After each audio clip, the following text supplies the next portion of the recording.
Good evening, students. Today in 11th class physics, we are continuing our discussion on friction. Friction में आज अभी हम लोग एक टॉपिक डिस्कस कर रहे हैं, इस पुश, ग्रेटर और पुल.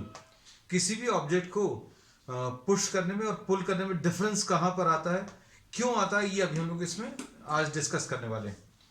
तो इसके लिए अभी हम लोग एक ले रहे हैं. Suppose we are discussing this in the form of a question. We are taking a block, a rectangular block. Suppose this rectangular block is having a mass m. इसका mass m है बच्चों. And this is pushed with a force F. A push F at an angle theta with the vertical.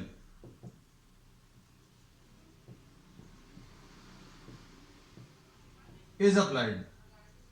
अभी हम लोगों ने क्या किया है, एक पुश अप्लाई किया है at an angle theta with the vertical. This is the push which is applied and this is acting at an angle theta. ये थीटा एंगल पर एक्ट कर रहा है.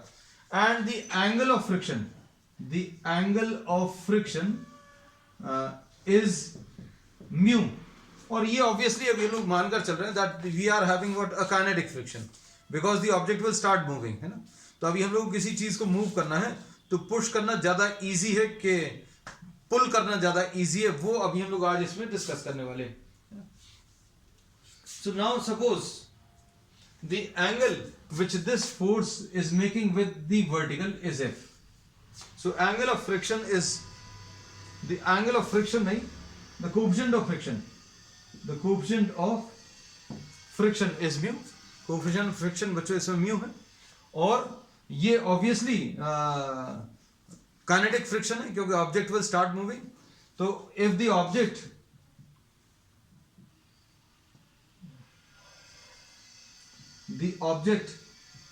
Is to be moved with a constant velocity, इसको अभी हम लोगों को एक कांस्टेंट वेलोसिटी से मूव करना है. तो इसके लिए अभी हम लोग पुश अप्लाई करेंगे और इतने ही एंगल पर, at the same angle we will be applying a pull, है ना. So that will be discussing at a later stage. अब इसमें देखना जो फोर्सेस इसमें काम करेंगे, हम लोग इसमें ये बोलेंगे the forces which are acting on the object will be what. यहां पर अभी हम लोग इसको ड्रॉ कर लेना है. This is mg which acts in vertically downward direction. और इसमें ये जो रिएक्शन है provided by the surface, free body diagram का जो कॉन्सेप्ट अभी हम लोग डिस्कस किया पिछली क्लासेस में, उसका यूज कर रहे हैं. तो अभी हम लोगों ने इसमें ये बोला कि नीचे की तरफ mg एक्ट कर रहा है and the surface in turn is supporting this in upward direction. तो बच्चों ये n आ गया and this is what the normal reaction.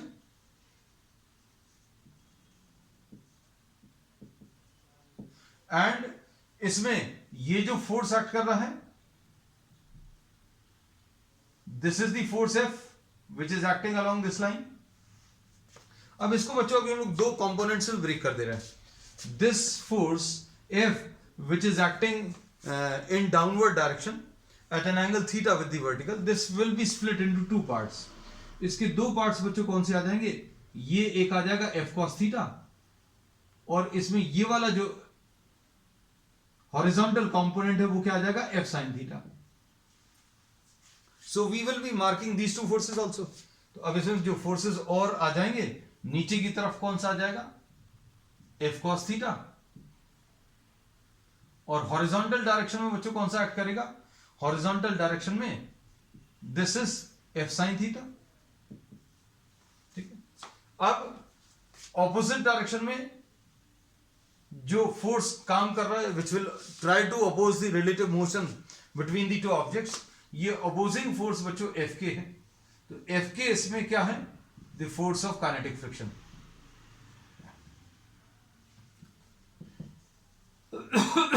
Fk क्या चीज है, फोर्स ऑफ काइनेटिक फ्रिक्शन.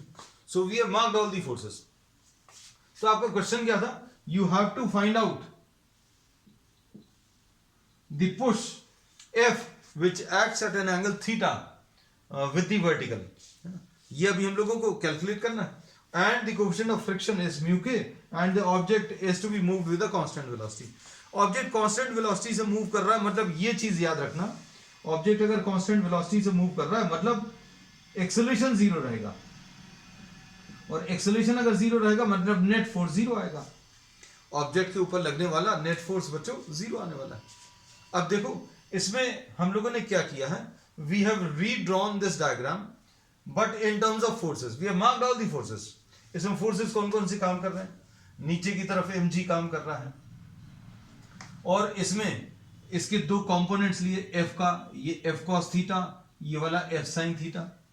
और कंपोनेंट्स निकालने का एक सिंपल सा तरीका अभी हमने पिछली क्लासेस में आपको बताया है कैसे।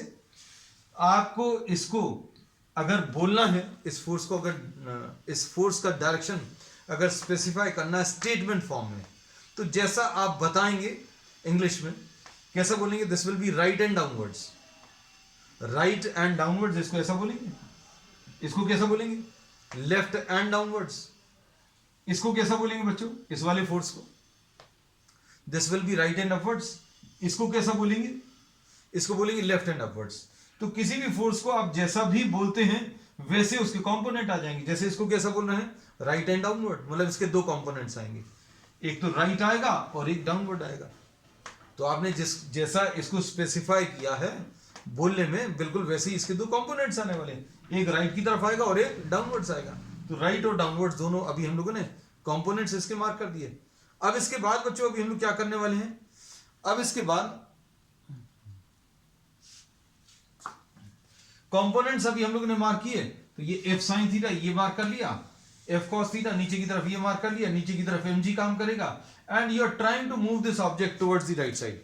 आप इस ऑब्जेक्ट को राइट की तरफ मूव करने की कोशिश कर रहे हैं, तो ऑपोजिट डायरेक्शन में ये फोर्स ऑफ फ्रिक्शन काम करेगा।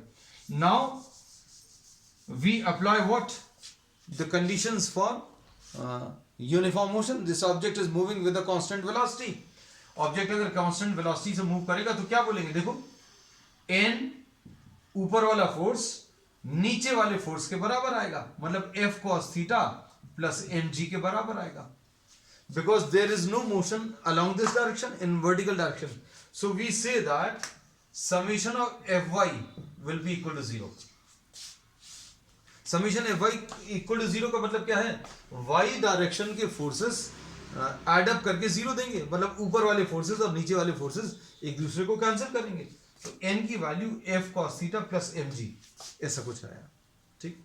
अब इसके बाद नेक्स्ट, ऐसे हॉरिजॉन्टल डायरेक्शन में अगर आप देखें तो हॉरिजॉन्टल डायरेक्शन में अभी हम लोग बोलेंगे since the object is to be moved with a constant velocity, तो नेट फोर्स 0 आएगा इस डायरेक्शन में भी। मतलब अभी हम लोग बोलेंगे f sin थीटा,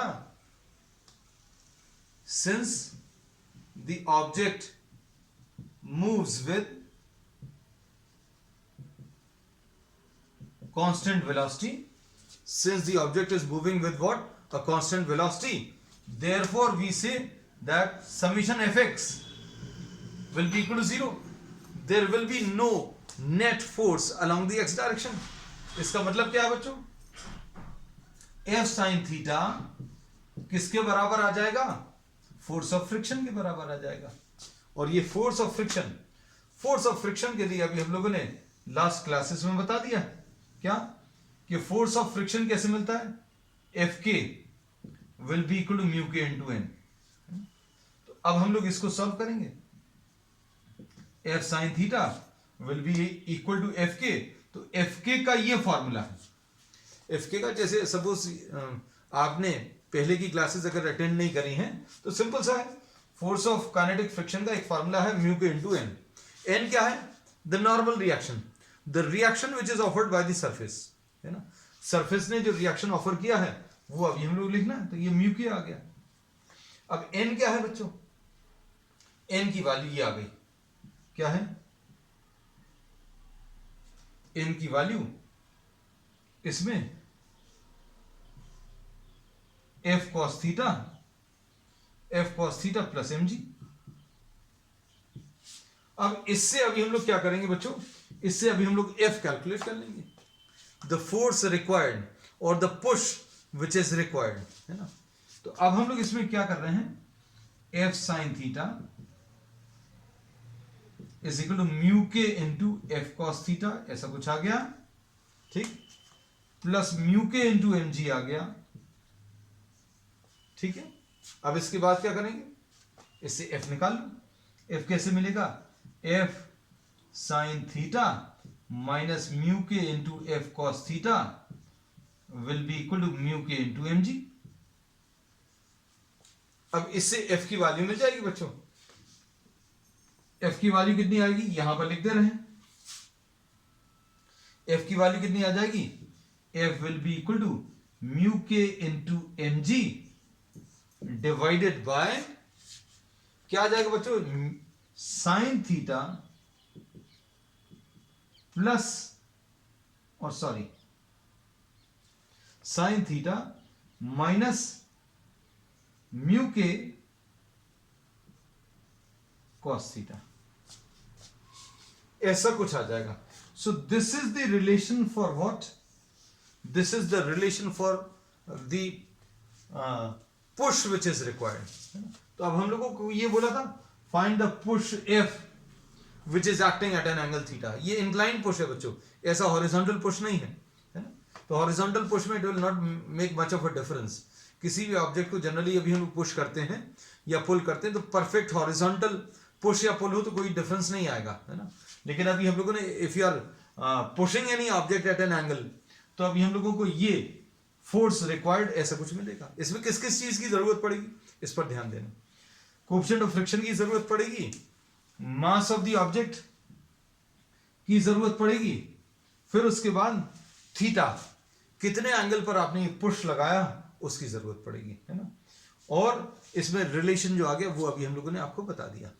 अब the same thing will try to calculate for what, a pull. अब हम लोग एक पुल अप्लाई करेंगे, पुल और पुश में डिफरेंस क्या आएगा, विल जस्ट ट्राई टू सी, है ना। वैसे प्रैक्टिकली आपने फील किया हो, अगर आप किसी ऑब्जेक्ट को पुल कर रहे हो, if you are trying to pull any object, it is much easier, बहुत इजी होता है बच्चों, है ना। क्यों इजी होता है, वो आज अभी हम लोग फिजिक्स के टर्म्स में डिफाइन करने वाले हैं। किसी ऑब्जेक्ट को अगर आप ऐसा पुश कर रहे हो और किसी ऑब्जेक्ट को अगर आप उसी ऑब्जेक्ट को एक स्ट्रिंग बांधकर ऐसा पुल करो, तो it is found that the pull is much easier, मतलब ऑब्जेक्ट आसानी से खिंच जाता है। क्यों खिंचता है, इजी क्यों होता है, ये अब हम लोग आज इसमें डिस्कस कर रहे हैं, है ना। So we have discussed about what, we have discussed about push अभी हम लोगों ने कैलकुलेट कर लिया, है ना। अब हम लोग इसको यहां कहीं पर लिख भी लेंगे, देखो। So the value of the push is mu के M G upon sine theta minus mu के कॉस थीटा। ये अभी हम लोगों ने क्या कैलकुलेट कर लिया, पुश कैलकुलेट कर लिया। Now we'll try to calculate the pull. अब पुल को देखना बच्चों, क्योंकि अभी हमने पूरा प्रॉब्लम कर लिया है, सॉल्व कर लिया है, उसका आंसर अभी हमने ऊपर लिख लिया है ना, जहां पर ये क्वेश्चन लिखा हुआ था।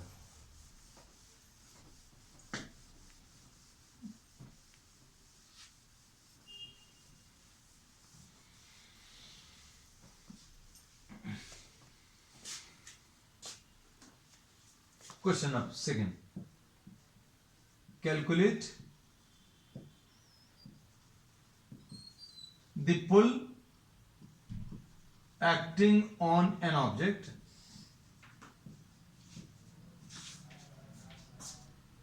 of mass m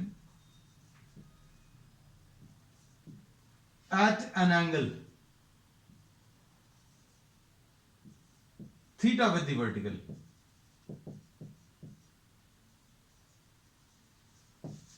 Calculate the pull acting at an angle theta.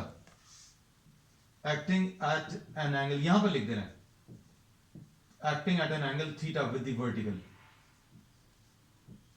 यहां कहीं पर acting at an angle theta with the vertical on an object of mass m such that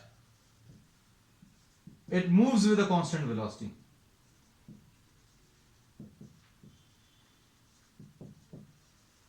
object को कांस्टेंट वेलोसिटी से चलाने के लिए, ऑब्जेक्ट को constant velocity से चलाने के लिए अब कितना पुल अप्लाई करना पड़ेगा, वो अब हम लोग इस पे कैलकुलेट कर रहे हैं। अब किसी के मन में यह आएगा कि थीटा विद द वर्टिकल क्यों लिया है, तो थीटा विद द हॉरिजॉन्टल ले लो, no issue at all. You can consider in both the cases theta angle with the horizontal also, है ना। Now this is the pull. Pull और push में डिफरेंस देख लेना बच्चों। पुश तो समझ में आता है, दिस इज पुश, ये पुश है, एंड दिस इज द पुल। और इसका वर्टिकल के साथ एंगल थीटा है, और इसको बच्चों अभी हम लोग एफ डैश लिख दे रहे हैं। Since we are assuming that the push and the pull will be having different values, है ना। हो सकता है सेम आ जाए, सेम आएंगी तो अभी हम लोग बोलेंगे बोथ आर इक्वली गुड, मतलब पुश और पुल में से कौन सा ज्यादा है ऐसा कह ही नहीं सकते, दोनों बराबर आ रहे हैं, है ना। But we don't know at this stage which of these is greater, so we are assuming this pull to be f dash। इसको अभी हम लोगों ने f dash assume कर लिया। अब इसमें भी कोएफिशिएंट ऑफ काइनेटिक फ्रिक्शन बच्चों म्यू के है, कोएफिशिएंट ऑफ काइनेटिक फ्रिक्शन बच्चों इसमें म्यू के है। अब देखना, अब क्या बोलेंगे इसमें, फोर्सेस अभी आप मार्क कर लीजिए। फोर्सेस अगर अभी हम लोग मार्क करें क्या आएंगे,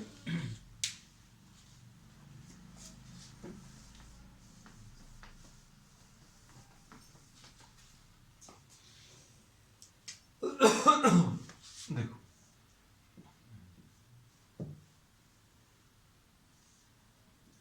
ये एफ डैश है, ये बच्चों एम जी आएगा। We are trying to move this object towards the right side, therefore the coefficient of friction, the force of friction sorry will be F के, will be acting in opposite direction. अगर object constant velocity से move कर रहा है, the object is moving with constant velocity, object moves with, ये अभी हमने पिछले प्रॉब्लम में भी बताया था, the object moves with constant velocity मतलब एक्सेलरेशन कितना आ जाएगा, जीरो। एक्सेलरेशन जीरो मतलब नेट फोर्स बच्चों इसमें जीरो आ जाएगा, net force acting on the object is zero. अब इसमें देखना इसके कंपोनेंट्स बच्चों हम लोग यहीं पर निकाल ले रहे हैं। इसके दो कंपोनेंट्स आएंगे। इस फोर्स को अगर अभी हम लोगों को स्पेसिफाई करना है इन टर्म्स ऑफ स्टेटमेंट, तो अभी हम लोग इसको कैसा बोलेंगे, this will be specified as right and upwards. इस फोर्स को अगर अभी हम लोग को बोलना है तो इस फोर्स को अभी हम लोग राइट एंड अपवर्ड्स बोल सकते हैं। तो ये बच्चों ये फोर्स कैसा है, राइट एंड अपवर्ड्स, तो मतलब इसका एक कंपोनेंट राइट की तरफ आएगा और एक अपवर्ड आएगा, तो इसके ये दो कंपोनेंट्स आ गए। और ये दो कंपोनेंट्स बच्चों एफ डैश कॉस थीटा, जिसके साथ एंगल दिया रहता है वो वाला कंपोनेंट कॉस थीटा आता है, और जिसके साथ एंगल नहीं दिया, इसका हॉरिजॉन्टल के साथ एंगल नहीं दिया, तो ये F dash sine theta. So what have we done in this case, we have mark the components mark कर दिए, F dash cos theta and F dash sine theta. अब यहां पर जो फ्री बॉडी डायग्राम अभी हम ड्रॉ कर रहे हैं, ये एम जी आ गया बच्चों, और इसमें ये एफ के आ गया। इसका ये वाला फोर्स तो अभी हम लोग बनाएंगे नहीं, क्योंकि इसके दो components F dash sine theta, एक तो ये आ गया, और ये वाला एफ डैश कॉस थीटा, एक ये आ गया। और दूसरी चीज क्या आ गई, the normal reaction.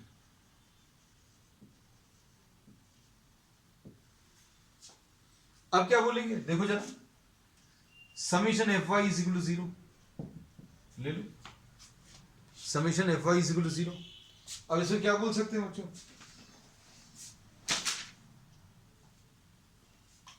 Summation F Y is equal to zero मतलब एफ डैश कॉस थीटा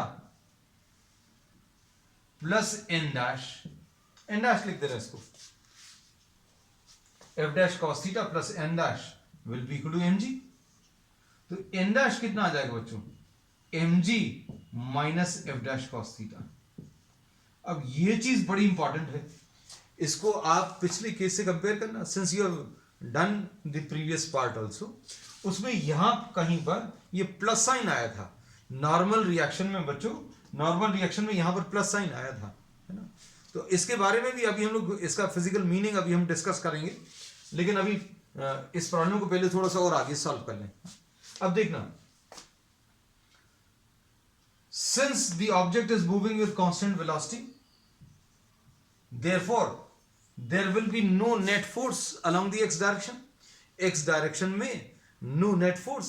अगर कोई ऑब्जेक्ट कांस्टेंट वेलोसिटी से मूव कर रहा है तो उसका मतलब क्या है, उसका मतलब एक्सेलरेशन जीरो, मतलब नेट फोर्स भी जीरो। नेट फोर्स जीरो मतलब समेशन एफ एक्स की value zero. Summation F x की वैल्यू जीरो मतलब जितना राइट की तरफ फोर्स रहेगा उतना ही फोर्स लेफ्ट की तरफ आएगा। मतलब एफ डैश साइन थीटा किसको कैंसिल कर देगा, एफ के को कैंसिल कर देगा, और F dash sine theta will be equal to F k और म्यू के इंटू एन डैश लिख सकते हैं। ये तो बच्चों सिंपल है, ये अभी हमने पिछले बार भी बताया था, क्या एफ के will be equal to mu के इंटू एन। अब इसमें ध्यान से देखना, इसमें F dash sine theta is equal to mu के इंटू एन डैश। तो एन डैश की वैल्यू कितनी आ गई बच्चों, M G minus F dash cos theta, ऐसा कुछ आएगा। अब एफ डैश साइन थीटा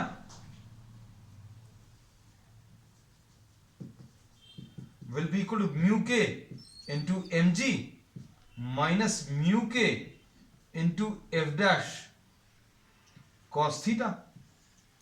हमें एफ डैश की वैल्यू निकालनी है, you have to find out the pull F dash, आपको पुल एफ डैश निकालना है। तो अब देखो यहां कहीं पर अभी हम लोग इसको सॉल्व कर दे रहे हैं, इसको आप इधर ट्रांसफर करो, F dash sine theta plus mu के into F dash cos theta will be equal to mu के इंटू एम जी।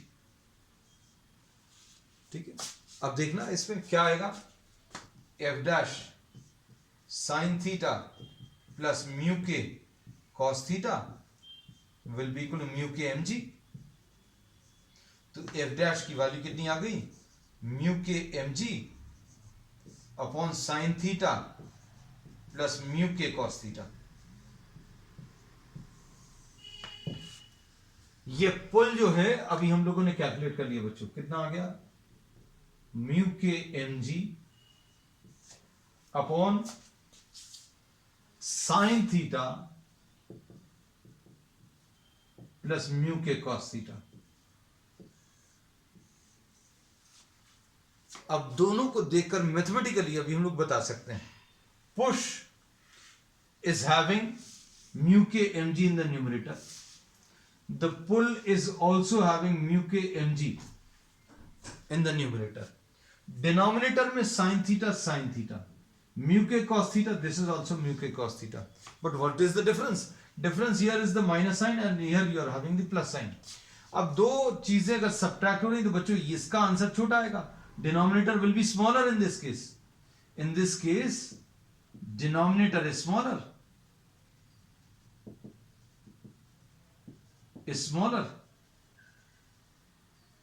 यहां पर बच्चों डिनोमिनेटर इज लार्जर,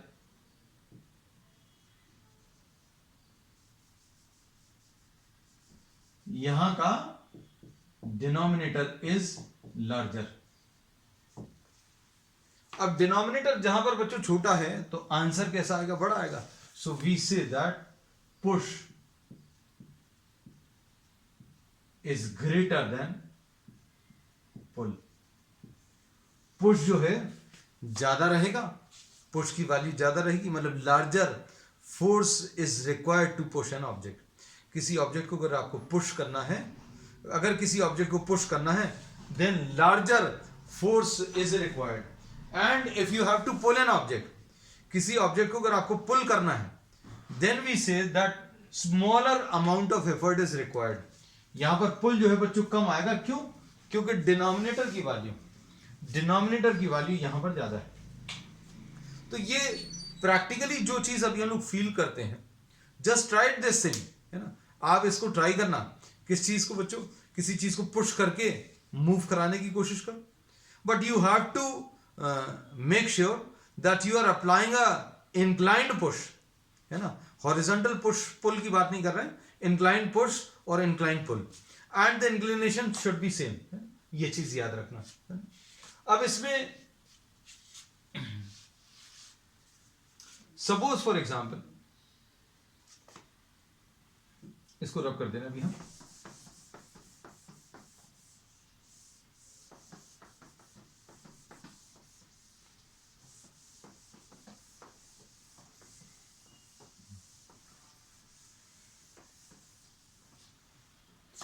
अब इसको अभी हम लोग फिजिकली तो फील कर चुके हैं, मैथमेटिकली कैलकुलेट करके भी बता दिया क्या, कि push is greater than pull. Push जो है बड़ा रहता है किससे, पुल से। Therefore it is easier to pull an object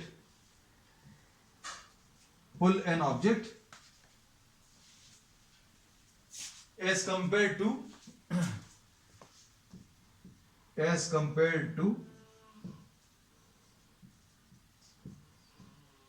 pushing it.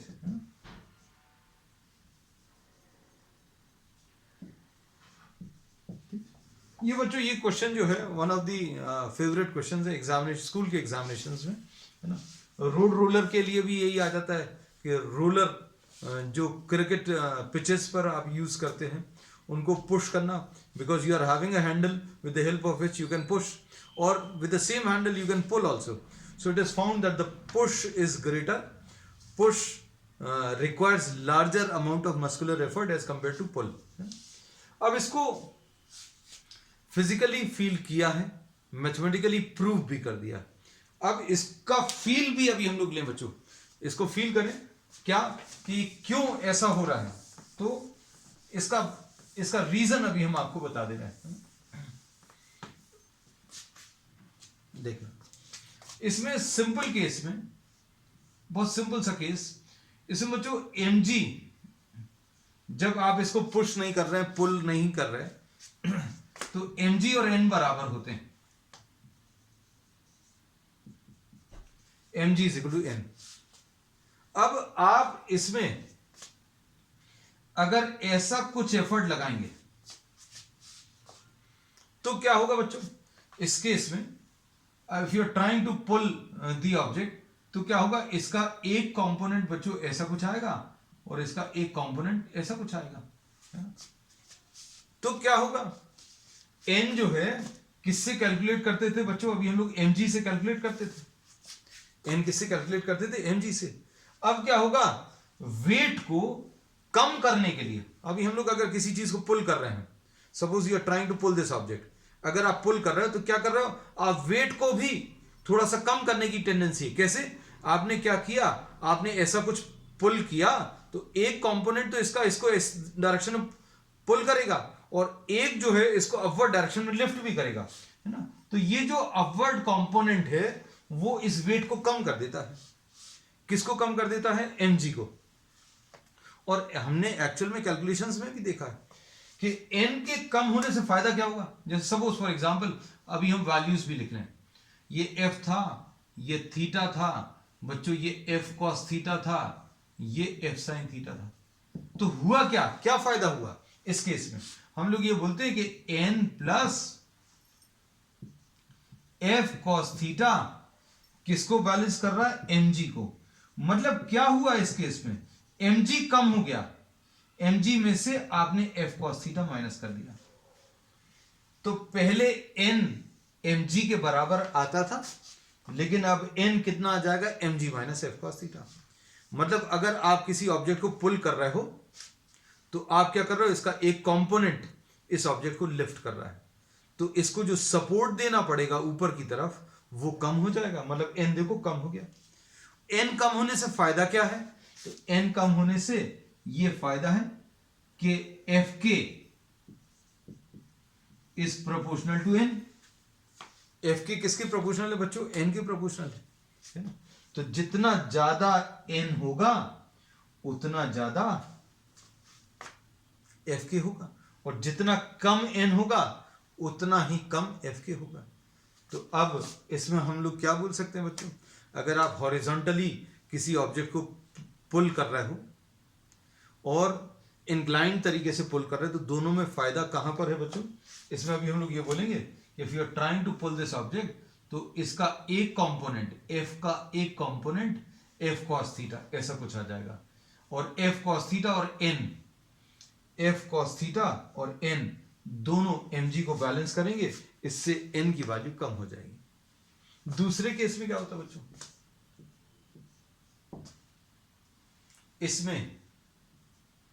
इसमें अभी हम लोग बोलते हैं एक एफ कॉस थीटा ऐसा कुछ था, सॉरी एफ साइन थीटा था, एफ साइन थीटा, और ये बच्चों एफ कॉस थीटा।